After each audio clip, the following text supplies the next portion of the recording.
இன்னைக்கு நான் உனக்கு ஒரு பொன்மொழி, என்ன அப்படின்னா, வறுமைக்கு பிறகு வரக்கூடிய செல்வமே வாழ்க்கையில் இறுதி வரை நிலைக்கும்.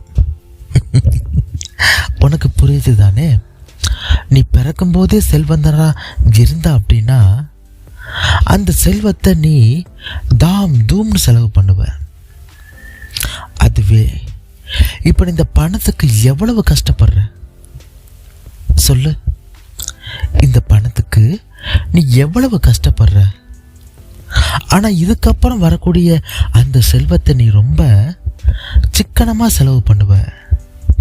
அந்த செல்வம் உனக்கு உன்னோட வாழ்நாள் முழுவதும் நிலைச்சிருக்கும். இன்னைக்கு உனக்கு கோபம் கொஞ்சம் வரும், அது மட்டும் இல்லை, கொஞ்சம் அசதியாகவும் இருப்ப. உனக்கு கீர்த்தி கிடைக்கும், ஏன் லாபம் கூட கிடைக்கும். அதனால நீ பெருமைப்படுவ, மேன்மை அடைவ. உனக்கு கொஞ்சம் இரக்கமும் வரும், இரக்கத்தோட சேர்ந்த தொல்லையும் கொஞ்சம் வரும். எல்லாம் நலமாகும் நட்புடன்.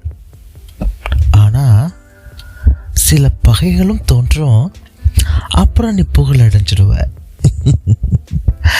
இந்த நாள் உனக்கு இனியதொரு நாளா அமைய இந்த கிழவனின் வாழ்த்துக்கள்.